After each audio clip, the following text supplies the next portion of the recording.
Hey, welcome to another episode of Small Business Big Visibility. Today we are so fortunate. I've got Mike Moore here. He is an athlete, football player. He's a politician, serial entrepreneur. He's a coach. He's a consultant. I mean, this guy's done so many things. If I just started listing them all, it'd probably take the whole meeting. So, Mike, tell us about yourself. Hey, how's it going, Jason? Thanks for having me on the show here. I really appreciate it. So yeah, a little bit about myself. Whenever somebody asks me that question, I have a sometimes a difficult time figuring out where to start. So I like always going as far back as I can, as far back as I can remember, because I can, yeah, what did I do yesterday? What did I do a year ago? What did I do a month ago? So I like going back to my elementary school days. Hmm. So I was born in Regina, Saskatchewan. But I can remember only back when I lived in Saskatoon when we moved there when I was like 2 years old. So Hmm. my elementary school days, I like telling this story because all around the clock in each different month, because we have different months of our lives, but I was always busy. I don't know. My parents didn't really force us to do this, but they gave us the opportunities to do whatever we wanted to do, and we embraced it all. We embraced everything. Hence why I've done so much stuff in my life. So to make the story start in elementary school. So I'm going about maybe I'm 8, 9, 10 years old in here. So my mom would have to get us up in the morning around 4:30 in the morning, between 4:30 in the morning and 5 o'clock, because we had hockey practice. Because I played competitive sports all around the clock throughout the seasons, spring, summer, fall, winter. So 4:30 in the morning so you could go play hockey? yeah, so we had practice because we played competitive haze, so it's like yeah, we had practice. So we had practice. I can't remember the time. It might have been about 5:30 or 6 in the morning was practice. So yeah, we get up between about 4:30 and 5 because the Mm. rink was about a 15-minute drive away, and you got to put your equipment on, but you're still half asleep while you're doing this. Obviously, you're not liking it when you're a kid, but you got to do it. So yeah, we get up and we go to hockey practice for about an hour at the cold rink in the wintertime in Saskatchewan, which guys from Canada and Saskatchewan can relate to the cold winters and nights and whatnot. So yeah, did practice, and then from there, I didn't shower, so I probably stunk, and I didn't think about the hygiene as much because my parents had to do that, so I probably stunk from there. So from there, hockey practice, then my mom would have to drive me to our track and field practice, which we ran around the hallways to start our track practice at the elementary school at St. Anne in Saskatoon. So then we'd run around the halls, then we'd do sprints. We'd race each other doing sprints and doing all our warm ups for track and field. And we did the 4x100 and 8x100 meters. I was on both of those teams back in grade four, I think it was grade four, grade five. So with the baton, Right, right. so I'd go to practice there for about an hour. I think school started at 8:30, so we'd be done a little after eight, change and whatnot. Again, I still didn't shower. Still didn't shower, which was bad. And then yeah, you throw on your clothes because that's just the way it was. And then you go to school. I didn't really like school growing up, so but I like to do well. So I did the work, but I always put my hand up to question well, how do you do this or how can you explain this? And I'd get in trouble. The kids would get mad at me, and the teachers sometimes would get mad at me because I asked too many questions. But I need to figure out how to do what you're teaching, so I need to ask questions. So then we did school till I think we are done at 3:30, and then I had a paper route with about 100 papers. Again, this is winter time. Right.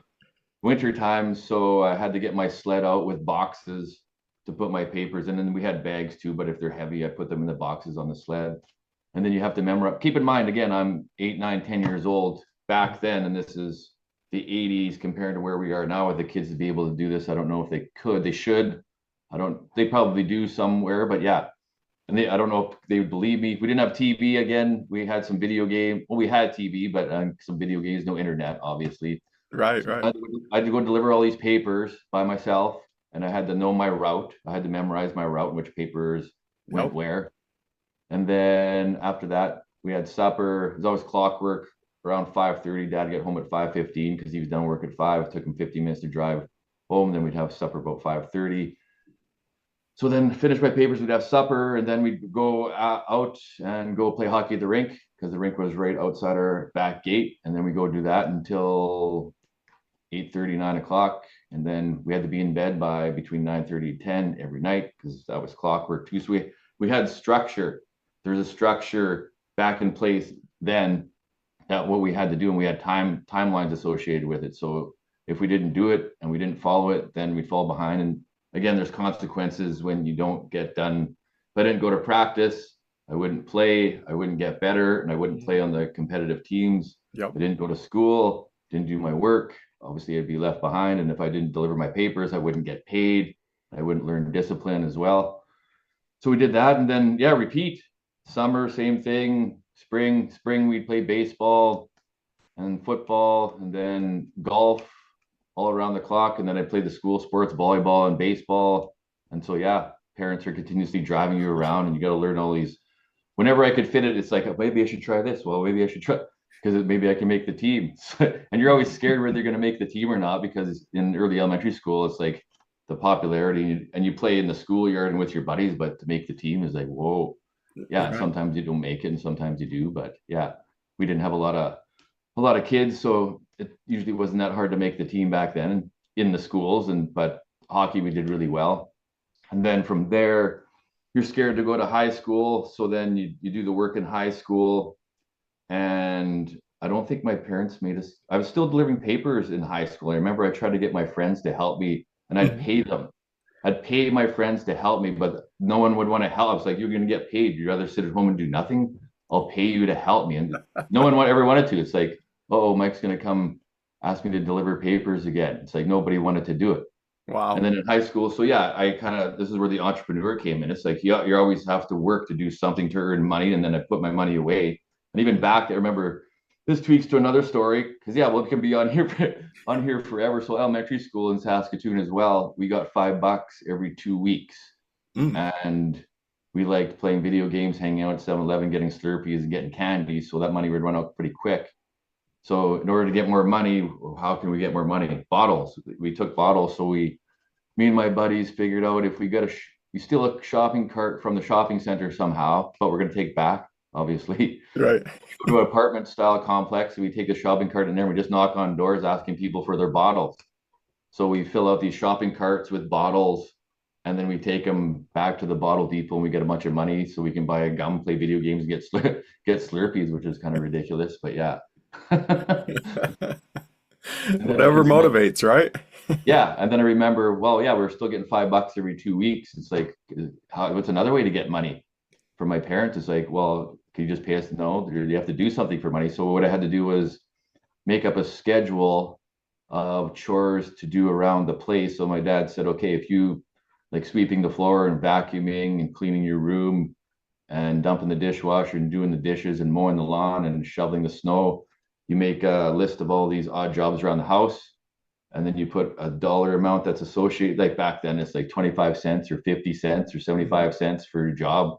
So every 2 weeks, this is kind of like pay structure.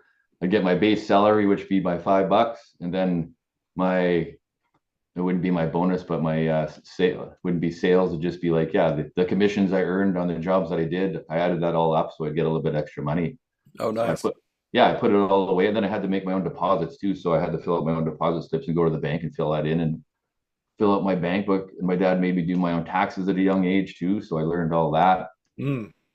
And then marry that in with sports and trying to chase women around, even though, yeah, I wouldn't recommend chasing women around because again, women won't want to hear this, but they turn into trouble, which I had a lot had maybe I just met the wrong ones if you find a good one. But yeah, work on your guys and girls, work on yourself first. It's good to have them as friends.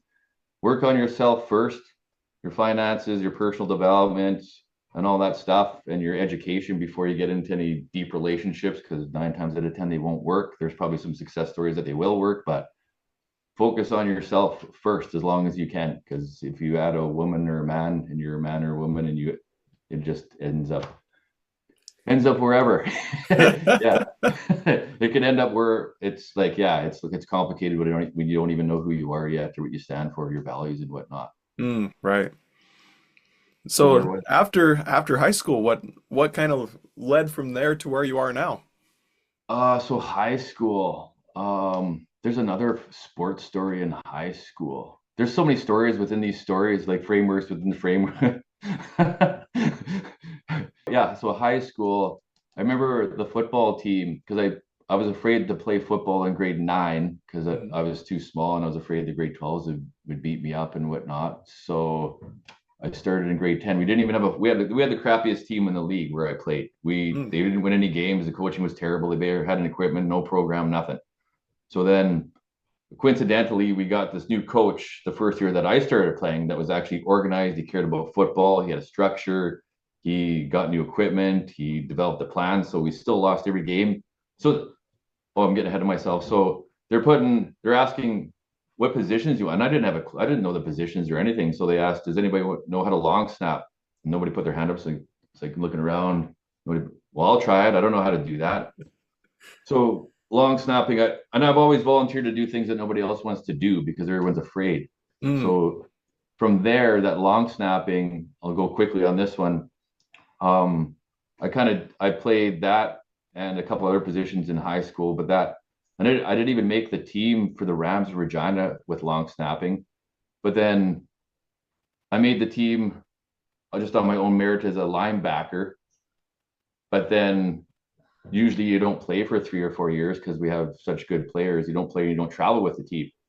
But because I put my hand up one day after practice, my old coach was talking to my new coach, and he said, I sure wish we had a long snapper. This is all serendipitous stuff.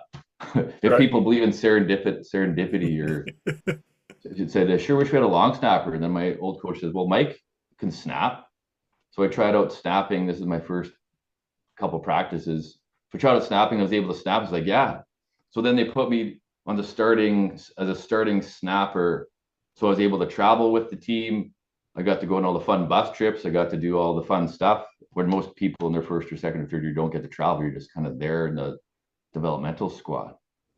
So because I put my hand up to do something that nobody else wanted to do, I got that.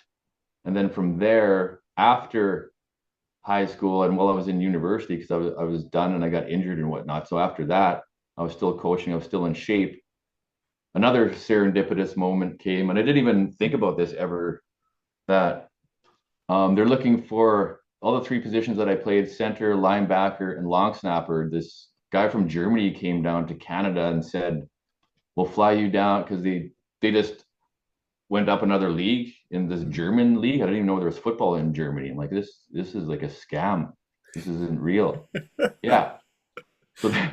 So then, well, they said, we'll fly you, we'll pay for your flight there and back. We'll give you a condo to live in. We'll give you a car to drive. We'll pay you some money. All you got to do is play football for us and coach our junior team. And we'll let Wow. you, and yeah, we'll let you work out at our gym. Hmm. Well, again, I didn't think this was real. It's like, what? You're going to do all this for me? Because I could play all those positions too. And I was kind of a mid-sized guy. I wasn't huge. I wasn't like super big, but I was like versatile. Hmm. And yeah. So then I signed the contract. Again, I don't have an agent or anything like that. There's a little bit of advice from people. It's like, okay, I'll do this. But then I got injured. And I hurt my back. So lifting heavy weights back then, hundreds and hundreds of pounds and whatnot. I tweaked my back like a month and a half before I was supposed to go. I could barely walk. Oh, wow. I could barely walk. So it's like, this is where faith comes in, and a little bit of my strong will and stubbornness and anger and emotions. Like, okay, I got to get this rehab, but I can't tell them that I'm hurt or else they won't let me go. Right, Or they right. won't want me. So it's like, what do I do? Like, I can't even walk. So there's one night I was in bed where it's like I had to crawl out of bed because I couldn't walk and there was so much pain. So I just like prayed. I crawled up the stairs, and it's just like, this can't be. It's like I have to get better somehow. Hmm. I have to get better. I got to be able to walk. I have to at least be able to walk and then lift weights and play football. So I've gone to these doctors and say, Mike, you definitely shouldn't go play football, and you might not lift weights again. So Wow. it's like, I don't listen. I don't listen to the doc. It's like, whatever. I don't. You're a doctor, professional, expert doctor. I'm not going to listen to you. What you're telling me. Why would I listen to that? That's not what I want. So again, this could help someone say, okay, why listen to somebody that's telling you something you don't want, because you can go for it. So then, I don't know how I did it. Faith, stubbornness, whatever, will. I just started rehabbing myself. Hmm. Again, you always need these professional people to help you, but you guys can do it. And you do need some guidance and whatnot. But I rehabbed myself through my own will, lifted weights, kind of hid my injury a bit. still hurt a little bit. So I was able to play football, lifting weights, and today, um, I could feel it a little bit, but it's like healed. Good. I can still lift weights. I can still run. I can do everything. Boom. Wow. From today till, and that was back 20 some years ago. I had the time of my life. So again, from putting my hand up to do something that nobody else wanted to do, I got that opportunity, and then an opportunity for, over and above that, I was able to coach with the New England Patriots NFL teams because they had these sports international things where they needed coaches. So I was able to like do that and go coach with them. They pay you to do that, and then even here, some other Super Bowl championship guys came here to help coach other teams. So it's like I've been coaching for a long, and I would even coach in my other sports. If the coach wasn't coaching, the players weren't doing it, again, I'd get in trouble for that because you're like, come on, you guys got to do this, this, and this, and the coach isn't saying it. So I'd tell them to do that, and I'd get in trouble, which is whatever. When you're playing for competitive teams, it's like that's what you do. Right. So where were we on that? You about after high school. So yeah, high school, and then I lost my best friend to suicide in grade 12.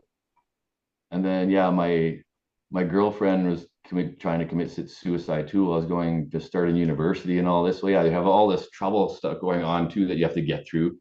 I remember one night I was sleeping. I had a final to write, and then my friends are out partying, and they're like, they called me and said, "Oh, my girlfriend's trying to commit suicide." It's like, what am I supposed to do? I have a final tomorrow. I don't need this crap. So it's like I'm so cold. It's like, well, what do you want me to? Because this is the pattern that she would always do to get attention.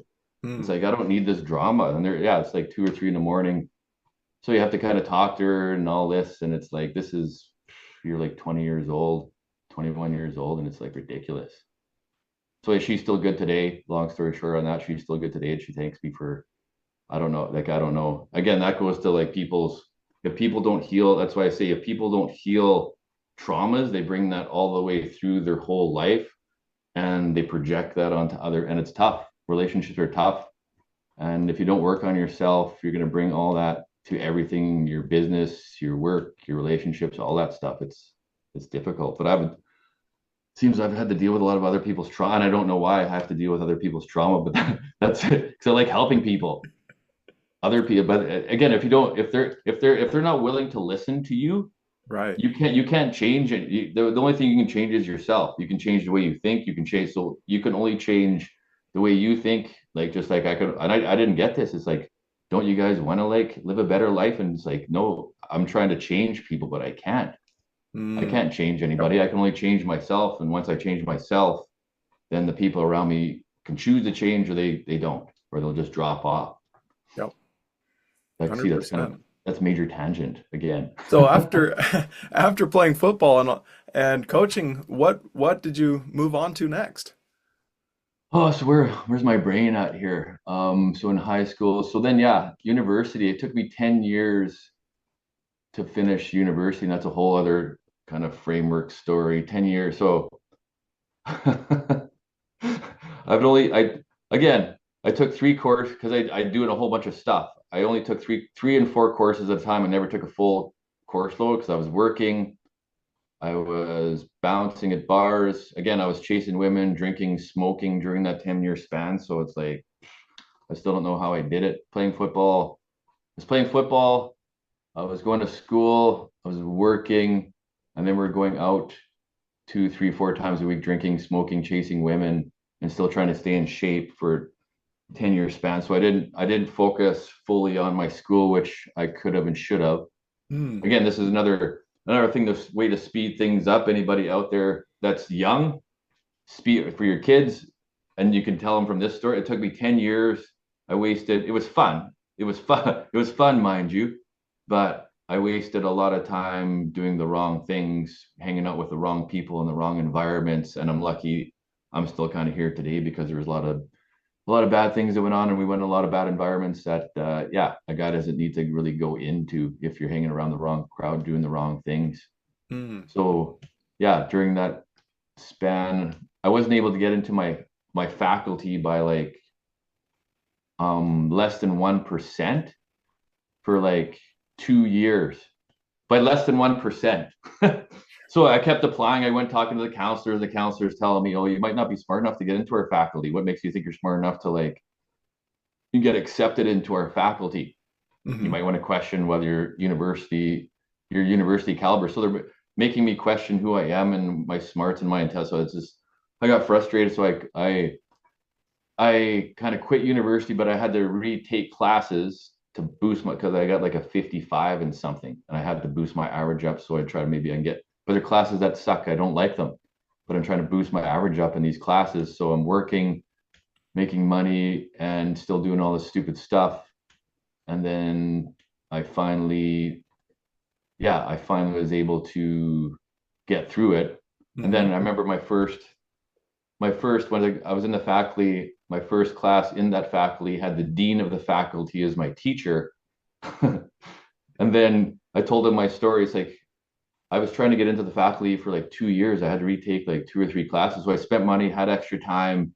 And then he said, well, if it would, and this is another key that people might be able to take from it. If you would have just, he said, if you would have just come to talk to me, because I didn't even think I can go talk to the dean of the faculty because I went to the guidance counselors that kind of just beat me down. Went to Hmm. talk to the dean. He said, if you would have just came and talked to me, I would have just let you in to the faculty, like, and I would have Wow. wasted. Yeah. But then I might not have gained all that experience to tell the story of how long of all the crap I had to go through with Hmm. that or learn the lesson. So I don't know which one would have been better. Right, right. Yeah. There's always a silver lining in every cloud, right? Yeah.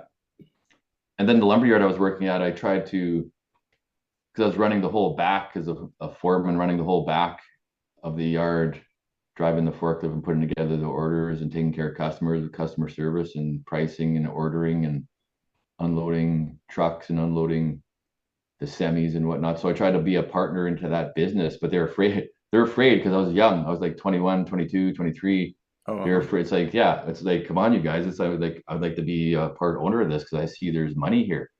And then any business or anywhere I've gone, I've always tried to improve. It's like I don't know wherever I'm around it, other people congregate or take they take my energy, they take my ideas, they take whatever. That's what I want. It's like let's build this. So the lumberyard ended up being an empire now, and the owners I'm still in contact with. They have boatloads and boatloads of money, but I wasn't able to buy in because they just thought I was some like punk kid who had an attitude back then.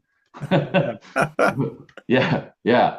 So, and then that, and then, yeah, I got my degree, which is another funny story. I Hmm. got my degree, and then I couldn't find a job. So, because I still didn't know, I didn't have a clue what I wanted, and this, I didn't have a clue what I wanted to do. I just like I want to do, and I want to learn, and I want to help. So I Hmm. got my degree. I'm applying again. I didn't have a focus. I have to do this. It's like I'm just applying everywhere, and which is the wrong thing to do because I wasn't taught any of this other personal development stuff either. No one took me aside and said, Mike, if you do this and you study this and I just muddled through everything. So I had to figure it out all on my own. Mm. So then, yeah, I'm just applying at all the crown corporations. Nothing's happening. So another serendipitous moment. They always happen somehow, just when you're not expecting it. So Right. one day I have a membership at the gym, but this day I decided to go to a different gym because I remember this day precisely. I went to this gym and I was on an elliptical machine and I saw one of my other buddies that I used to bounce with at the bars because we bounced at a whole bunch of different bars at the city. So I was like, I got a voice in my head, you go talk to him. Go talk to him. So I go, Right. I don't really want to because we haven't talked in a while. I don't know what to say. That I got this voice. Go talk to him, see what he's doing, and maybe he can direct you with a job or something. So then Mm. I went to go talk to him, making small talk. Hey, how's it going? I haven't seen you for a while. Da, da, da, da. What are you doing these days? He said, oh, I'm working for the bank. I'm like, oh, I go, are they hiring? So I'm looking for a job. And I'm only working like a $7 an hour, $8 an hour job out of university in this manufacturing plant doing night shifts, 12-hour night shifts, Oh eight man. bucks, $8 an hour. It's like brutal. And it's like, and I got my degree and I'm supposed to Yeah. be smart. Yeah. So then from there, um, so he's like, yeah, we're not hiring you, but just shoot me your resume. I'll shoot it to your boss. He's like, I'm like, whoa, okay, I can do that. So then Mhm. that whole process got me into commercial banking and business banking. It took like almost a year to get in, but because they do a like very diligent process and not many people can get into that bank because it's the biggest bank in Canada. Oh So wow. I got into the biggest bank in Canada as a commercial business banker on the training program. And then from that training program, again, I got in, and then it's like usually they tell you where they're going to post you. Mm-hmm. But again, I don't like listening to people in the system, because the people in the system, it's like, this is what I want to do. And I don't know where I got this from, because it's like, I want to go here. This is where I want. I don't want to listen to you guys because you guys are all miserable. I want to do this. Right, And they're right. telling me, you can't do that. You can't do that. I'm like, why can't I? This is where I want to go. I might as well try to see if I can do it. Because usually when you're on the training program and I was account manager trainee, they tell you where you're going to be posted. You don't get to choose. Mm-hmm. So I was going through this, and again, I didn't have a clue what I was doing. I didn't have a clue. I got my degree. You memorize the information. I didn't have any understanding of the information. I got, yeah, business and finance and marketing, working for a bank, not having a clue. And people are trying to train me and whatnot, and then all of a sudden, just like in high school, there was a crappy team. There was no coach. There was no, and then I'm on the training program. No one's really helping me. And then all of a sudden, this guy serendipitously appears into our banking branch, who takes me under his wing and starts showing me the ropes Oh, of how okay. to, yeah. So then he showed me the ropes, and usually you're on this training program for 6 months and they just tell you where to go, but no, there were no jobs opening up anywhere. Mm. So I was on this training program for almost a year. Wow. And then on, like, I went to apply to go to Kelowna or BC or Calgary and all these places or Penticton, places that I would want to kind of live. Mm-hmm. And I almost got one, but I didn't. But then this new guy that came, he knew some people in the Alberta market, and this new job was opening up. He said, "Well, that's probably the job for you, because it just opened up." And then all of a sudden, that was the job that I kind of got just put. So they flew me down. I went and checked out the branch, met everybody, and then that's where I ended up getting my first posting, instead of somewhere in small town Saskatchewan. Because that's another Sarah. It just happened. Like I wanted to go here. I wanted this. I wanted this. Mm-hmm. But I didn't even have to do anything. And I find when things are supposed to happen, they just kind of like unfold. You don't have to force it. You don't have to like do anything really. You just have to follow the process, and then it works. If it's, yeah. And then that ended up happening. And then I lived in my brother's basement for a little bit. And so I always invested money when I was young. So it's like I saved up enough money for a down payment on a house, but it's scary. I've never bought a house before. Mm-hmm. So then it's like the bank will give me a good deal to buy a house. So then I went looking for houses, and then didn't like this, didn't like this. And then again, serendipitously, this house shows up just magically on the last day that I was going to look. And then, oh, this one just came up on the market. It's it's here. Okay, might as well go look at that. And then that one ended up fitting all my criteria. So then I got that one. Had it for 15 years, and yeah. And then from there, I was a banker in Alberta, Okotoks. So then that's where they wanted me to run for council. I was on the economic development committee. I was on the chamber of commerce, a director, doing all this stuff. I was coaching. They recruited me. Like, everybody knew who I was, and I didn't have a clue in this town. They're like, it's like they have surveillance on me. It's like they knew where I was. They knew that. So they recruited me to coach their football team. I was doing that. Wow. And yeah, everything just like kind of like snowballing. It's like, whoa. So then, yeah, and then everything is going full. And then all of a sudden, the bank changes everything, and they're laying off a bunch of people. They changed our roles and all this other stuff, and there's cuts. And then it's like, well, I don't like any of this now. I learned everything I could in the bank. I Mm-hmm. learned real estate. I learned stock investing. I learned business banking, and learned how to analyze all your financial statements, all that. So then it's like, they don't want to pay me any more money. I'm gonna go on my own. I'm out of here and start my own business. So again, I'm gonna take what I learned in banking and kind of do finance and risk management and goal setting and all that. So Uh-huh. I'm gonna open my own business doing that. And again, I didn't have a clue. And then you're doing it all on your own. And I'm starting to work this thing through. And then in the summertime, got a couple clients. They're paying you some money, nothing huge. And I'm living off my investments, because I have a lot of investments that I put away since I was a kid. Yep, yep. And then, and then, so I got that going on. Then my buddy says he worked for the city as a garbage man. So it's like, he goes, we're hiring. Do you want to just come try it out for the summer? It's like, yeah, I can probably do that. It's another cash flow, another way to make some money, and it's be fun. So then I was going to do that for the summer while I still work on this business. So then I ended up doing that, getting on there. I didn't even really have to go through much rigmarole or even force it or try to do that. Mm-hmm. So operating this coaching business, consulting business, working for the city of Calgary as a garbage man. As a you got to drive on the back of the garbage truck and like hold on, and then you just like on that one with Emilio Estevez and Charlie Sheen. I can't remember what it was called. Oh yeah, So yeah, that's what we were doing, and that was pretty fun. Yeah. So and then I just went to work for the summer. I ended up working there for like 10 years. Oh wow. Yeah, I won a whole bunch of it. So I learned a whole bunch about how municipalities, roads, parks, waste and recycling, the finance department, like from the top up. Because it's like again, I act as if I want like I'm the mayor of the whole entire city. That's how I act, and I meet people, and I go into this, and I go ask questions here, and we change everything. We change the whole. You have to, and when you do this, you disrupt everything because people they hadn't gone over their business. So I took my business into that business, but I didn't get paid for it. So I changed the whole. I was the catalyst for change.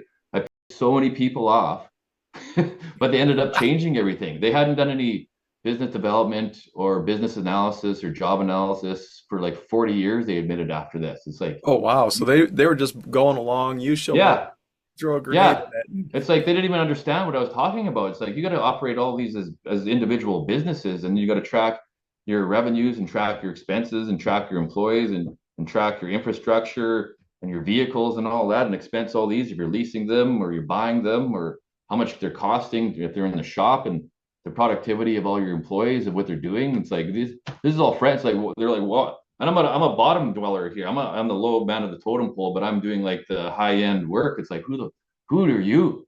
Like, who's this guy? So you come in there doing all this. It's like because it was fun for me to do that. And then yeah, it's like yeah, you guys can take all the credit, take all the money. Well, I don't care. It's which is whatever. And then yeah, they have a target on your back because it's like, but they ended up changing everything, almost exactly what I told them. Hmm. They implemented a whole bunch of new infrastructure. We were the first ones to do it in the city, and then everybody followed. There was one manager who was kind of like me. So I worked with him, and then he kind of implemented all that because I gave him all the information from the bottom, and then he implemented it because I can't do it from the bottom, and then it all just snowballed. They got new Wow. trucks, they got new infrastructure, they got new roads, they got new buildings, they hired more people, they were tracking things a little bit better. Even the bank system, when I was working in the bank, it's like I help them get a new branch because again, you take your business mind and these people are just robots, right? They don't think, they just get paid to go there. Whereas if I'm thinking like the owner of the business because this is how I think. But people like me because I do the things that they're thinking about and I try to implement it with them. You're like in a war and you're on the front line, but you get done what you need to get done because everybody else just talks about it and they don't want to do it. But then these guys kind of like you're a threat to them, so Mm, they'll kind of like try to keep putting. It's like you can only push me down so far. I'm right. here to work because they think I'm trying to steal their job. They're here. They think I'm trying to make them look bad, but it's like no, I'm here to help you. So if you're not going to take my help, I'm just going to do it anyway. And if me doing it makes you look bad, is that my fault or your fault? It's like, but it doesn't even matter. This just needs to get done. Right, right. So yeah, I've done that in the everywhere I've worked, and it's like, and that draws you to. I can only be an entrepreneur. I can only work for myself because the people that are in the system, and even when I got into the government, when you have these council meetings and there's a mayor, there's council, there's upper ends of government, they try to program your mind to agree with what they tell you, whether Right. you're in a large, when you're a large organization or whatever it is, and you're not allowed to question anything. If the moment you question anything and say, no, that's not how it's supposed to work, or that it could work like this, then again, target, they try to get rid of you. And that's exactly what's going on in the world right now. I believe it's like if you need change, it needs to be done. And people have been like just sitting there. And it's like the analogy of when your parents go away on holidays and they leave the kids at home to like wreak havoc and eat as much junk food and drink as much booze like was much so that's what so if you don't have a strong leader in place it goes like so bad. It's Mm, like yeah, in the classroom if the teacher's gone are the kids gonna like start doing like really good work or are they gonna go screw around and 9 times out of 10 they're gonna go piss around but there'll be a couple kids that'll just be like the do-gooders or the goody-goodies that most people don't like, that'll do their work and get their work done. So I was kind of in between both of those people where I'd screw around and I'd still want to get my work done. Mm-hmm.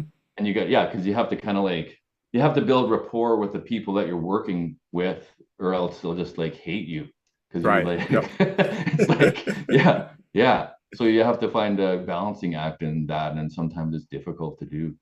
So Yeah. what is it you're doing now? So now there's a whole other bunch of stories. So I was living in Mexico. I just went through like the worst possible separation, divorce, probably the worst time of my life. I've been through a lot of tough times, Mm-hmm. but I just went through my rock bottom almost. Uh-huh. And then I was living in Mexico because that was one of my goals, to live somewhere hot in when it's wintertime in Canada.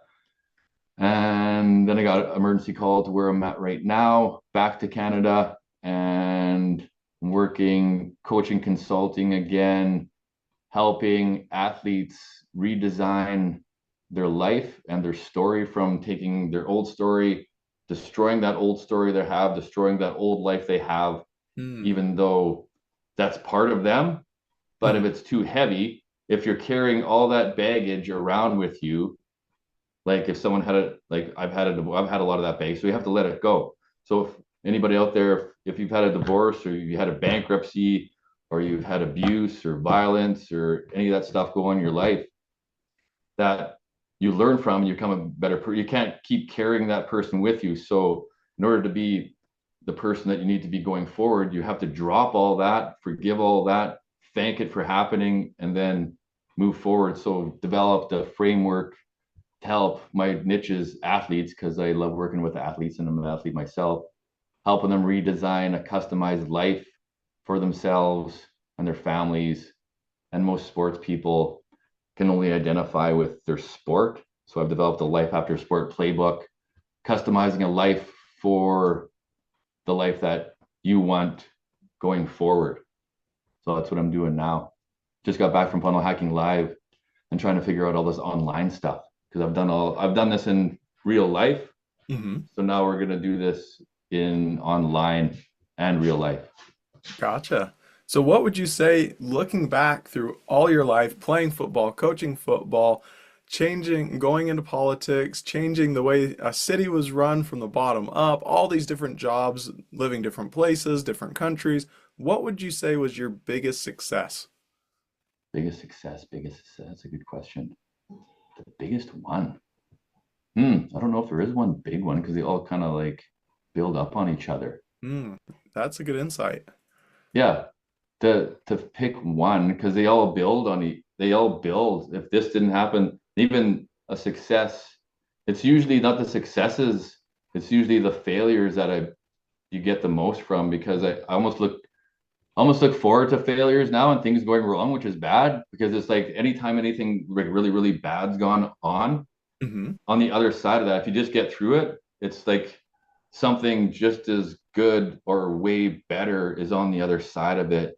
If once you get past that, what you have to go through. So I just finished, and it's it's patterns in the economy too, and the way the world works. Once you get through, then like good times come. So I think we're in kind of right now in the world, and I'm in line with the world, because I just got through what the world was going through. A lot of other people are feeling that too. So the success is going to be coming. My biggest success is yet to come, I think, Mm-hmm. because there's been a lot of successes. There's been a lot of failures, a lot of good times, a lot of bad times. So I think my biggest success is yet to come, Ah, that, as far as that's I a can see. Yeah, fantastic outlook.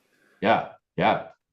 It's So yet to what be here. what would you say for other people now, maybe they have a day job, maybe they're just dreaming of starting a business, maybe they're running their business and it's going well, maybe their business isn't going so well, but from your life experience, what would be one piece of advice that you'd give and say, "Hey, I if I were doing this all over or if I were you, this is the one thing I'd hold on to." That would be just start. So if you ever thought about doing something, don't let the system hold you back. Don't let your boss hold you back, your parents hold you back, your friends hold you back. Would it? Because they're going to try to talk you out of it, because some of them are looking out for your best interests, and some of them don't want you to succeed or be better than them, because then you'll be you'll be you'll be on a different avenue than them. So just start. If you ever wanted to start your own business, or if you wanted to get in shape, or whatever it is that you wanted to do wherever you're at right now, just start the process. Put your hand up, just like I did. I like that analogy, put my hand up.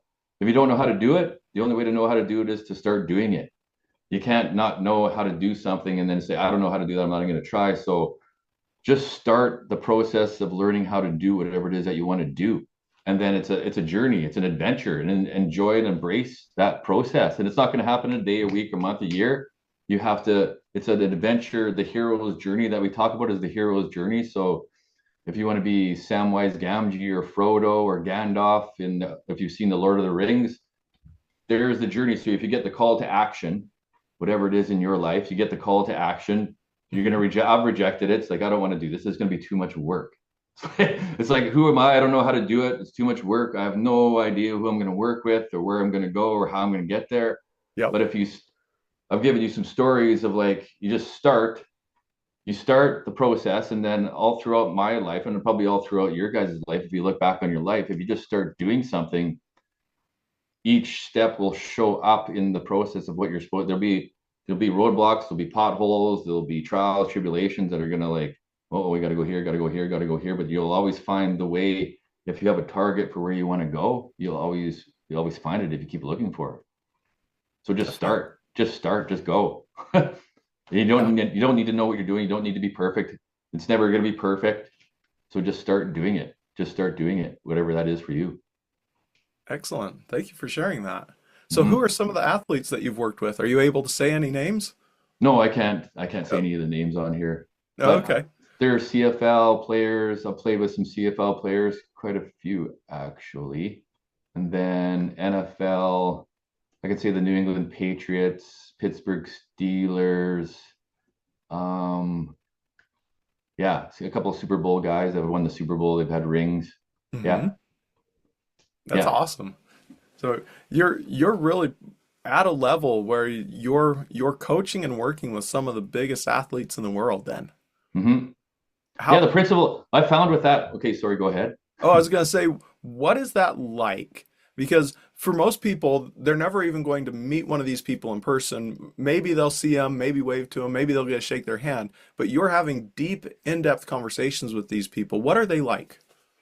So they're just like you and I. They're no different. The only difference is when you're on these higher levels is it's quicker, stronger. The principles are the exact same from, like, wherever you're starting at. The principles that they're the same things, but they're on a higher level. It's quicker, it's faster. It's like you can't think about it. You just have to know what to do on a really high level and a really and strong level, because you can't think.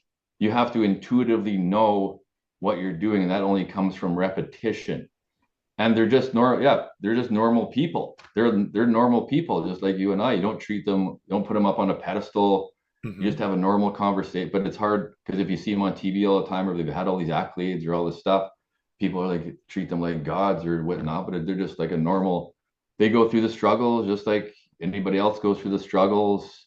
And yeah, and sometimes they even have more struggles because they're supposed to be perfect, or they're supposed to do all this stuff. They're supposed to have it all figured out, but it's the principles are the same no matter what. But they've just had an obsession to get where they wanted to go, and did whatever they needed to do to get there. And some have been luckier than others, but you create your own luck. And Right. yeah, you got to create all those skills and get all those tools and put yourself in the environments and have your mind directly focused on where you're going, all that stuff. So I think if we drew an analogy between all these professional sports players and people successful in business, the same probably applies. They're Hmm. still the uber successful are still normal people. They've just Yeah, taken and pushed it to the level where they became excellent in that thing, right? yeah. And they've gone through they've gone through horrible things in their life too, like, and sometimes that horrible thing has driven them to success. So it's Mm, like, I've had enough of this. I don't want my parents or my kids or whoever to experience this, so this is what I need to do to look after them and take care of them. And sometimes those, instead of keeping the pattern going of, like, the misery and the chaos and the abuse and the addictions and all that, instead of keeping that going, something within them has said, okay, that's enough. This isn't happening anymore. We're putting a stop to this. So I'm going to change who I am so I can help the people in their immediate family and themselves and reach out to a larger audience to say it doesn't have to be this way. I'm going to decide and make a choice to change that. So sport and business is kind of the same thing. Yeah, Definitely. Yeah. very Yeah. cool. Yeah. Well, how could people find you? How can they connect with you if they're interested in talking to you? Do you have a website? Where do they go? Well, I always like to use Coach Prime. You go, well, I ain't hard to find. All you have to do is look for me. I ain't hard to find. So yeah. Website's under construction. Facebook is where I'm at the majority of the time. That's where I do a lot of my business and a lot of my interacting with people.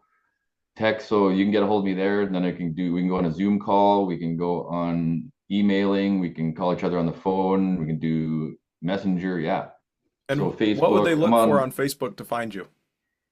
It'll be under Mike D. Moore is my Perfect. personal profile. I've got a couple other profiles on there as well, but my personal profile, Mike D. Moore. I think I'm on a beach with shades on with a black shirt. Will be my profile picture.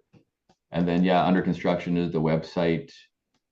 But yeah, it's the best way to get a hold of me, or they can email me at MDM again. Yeah, my name EMDEM.